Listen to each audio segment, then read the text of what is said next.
Okay, welcome back. In this video, we are going to discuss walking the logic labyrinth.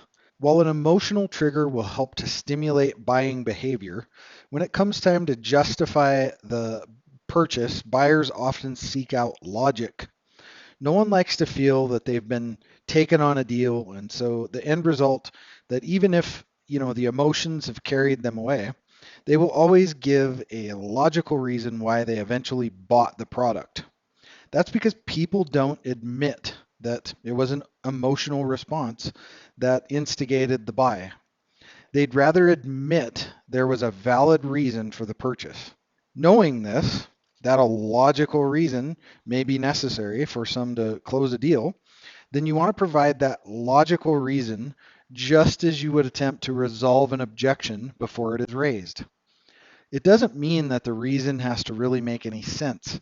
It just has to be enough to justify the purchase. It has to answer the question, why should I buy this product? So what's the strategic plan here? Here, you're going to aim a very definite reason why customers should buy your product. It's typically done after an emotional appeal to seal the deal and give your ad a double whammy. You're going to look at the demographics of your visitors and you're going to try to put yourself in their shoes. What would be the defining reason to buy this product? There are a variety of reasons that can trigger different segments of the population to agree, to purchase your product and that it makes sense to them. If you're dealing with people who are budget conscious, you can go after economic reasons. Another possibility is to focus on health as a reason. Maybe they're getting older and more health conscious. Maybe you're selling something to people who are sick. That can be a powerful reason to consider buying your product. Safety is also something, at the top of most people's mind. This might work well for some people and not for others. Safety means different things to different people. For mothers, child safety might be the reason that you need to express to close the deal. For elderly people, it might be personal safety when they're home alone. Aside from very logical reasons like that, you don't have to just concentrate on those.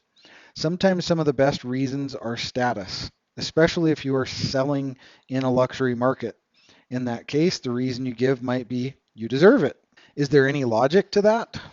Not from an intellectual perspective, but from a reasoning standpoint, it makes perfect sense to a certain subset of people, particularly the affluent. Another reason that you can use is that it will enhance your personal or professional recognition.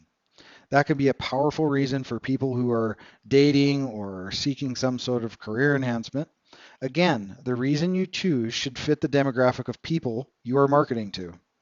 The way this strategy works best is if you get into the mindset of the people you are marketing to and understand what type of objections they are likely to raise for themselves. If you're not sure what they are, you need to do a little market research with similar products, that are selling online. You can always do surveys. Without understanding some of the potential objections that people might be thinking about when they view your sales page, you will not be able to successfully, resolve them in a logical manner. And that's the key to this strategy. Once you determine the most typical objections, you will be able to think up the proper justifications to overcome them. By doing so, you will eliminate the last bit of resistance in your buyer's mind and close that sale. So, what are the psychological triggers here? Our Western culture prides itself on being one of reason and logic. We rely on our intellectual capabilities to justify almost every aspect of our existence. Since we were young, we were told civilized people use reason and not emotion to understand their world. While that remains a deep part of our conditioning, the truth is that we react emotionally first and then we attempt to justify our emotions with our thinking minds. So, when the emotion is felt to make a purchase, we question it. We have a certain suspicion about salesmen and slick marketing tactics. The emotion stirred up by the copy may be so strong that people are just waiting to find the reason to justify to themselves that, yes, indeed, this is a really good purchase. But without that reason, the sale is not finalized. That's because our conditioning step is to warn us that anything that seems too good to be true usually is, unless we rationally analyze our course of action. A good salesman or woman anticipates that as a starting point for the sale and negotiation, not the end.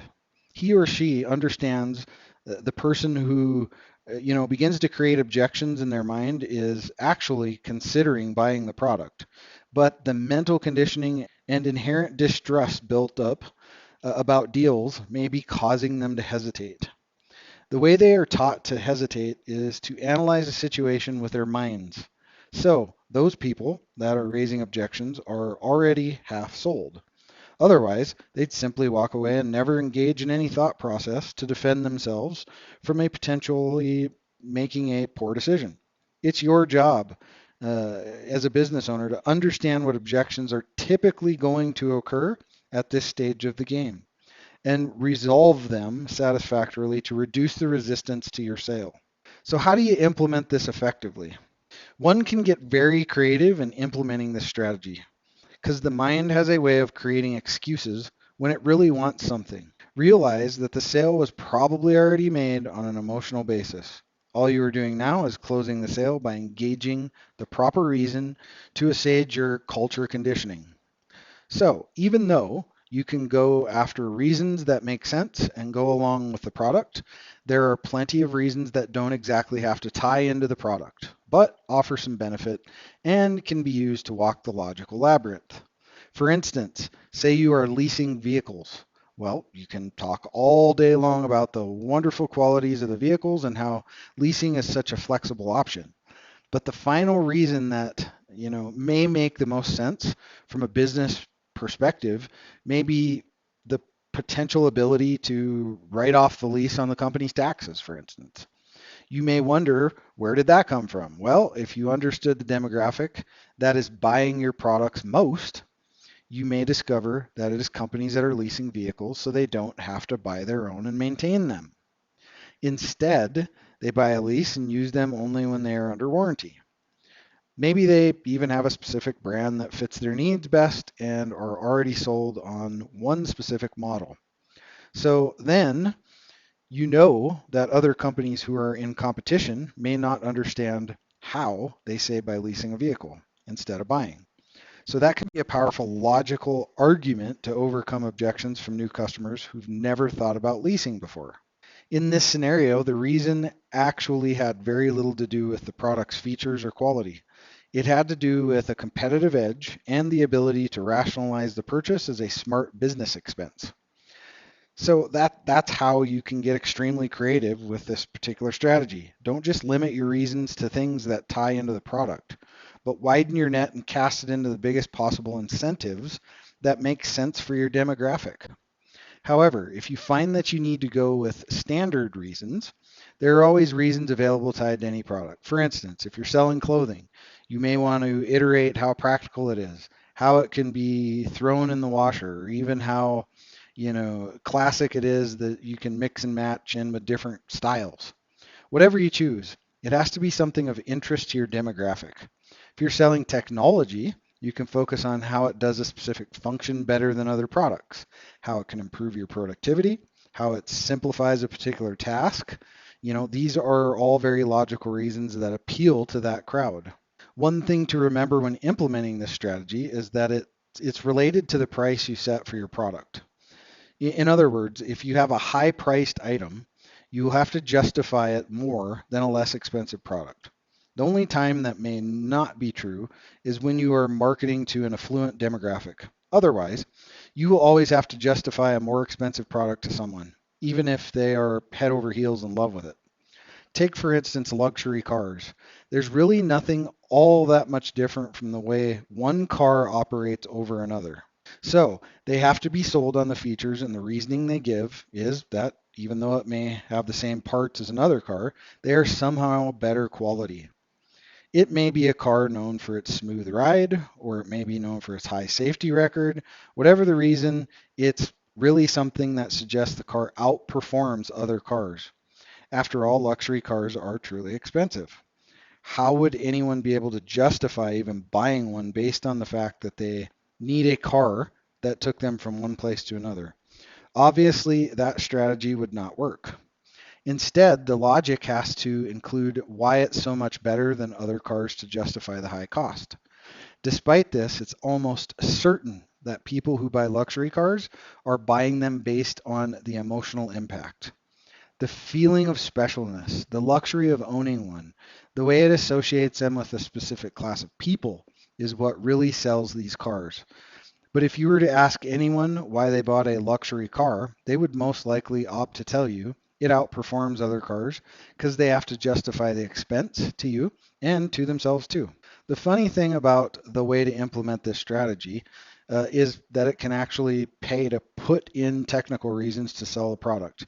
Even if most people have no idea what most of the features are in technical language. Take a look at how personal computers are sold. They will tell you that it has this much RAM, hard drive space, and all kinds of technical features that a majority of people don't understand. The higher the price, the more the technical features are listed in the long list uh, at the store. That's because they are the reason that people will justify buying a higher price computer versus a less expensive one, even if they haven't a clue what all those extra features are all about or what they're for. They only know they have a very smart computer, and likewise, they feel smart opting for a fully loaded personal computer, even if all they want to do is type up a few emails or letters every now and then. So, what's the timing of this strategy? The timing to implement this strategy is after you've made the emotional sales pitch and the customer is wavering. It almost always comes at the end of the sales presentation or process, on the side of the box, the software, or the inset of the PC advertisement. It's not the sole reason anyone is expected to agree to buy your product. It's simply put there at the end to remove the last vestiges of resistance to buying the product. So, for any marketing or selling, it does go in your list of benefits if you have multiple reasons. But you should have one big reason at the end why this is the very best thing a person can do to resolve the problem that led them to your product in the first place. You can even put it in as an afterthought, as in, don't forget, this product does this and this and this and this, and this is why you should take advantage of that. So, uh, it's important in any sales conversation that we pin uh, emotion with logic. Okay, because people need to feel both of those things. We talked about this in an earlier video too. Some of this stuff. So take this strategy, implement it into your business, and you know get your clients to walk that logic labyrinth. All right, that concludes this video. We'll see you on the next lesson.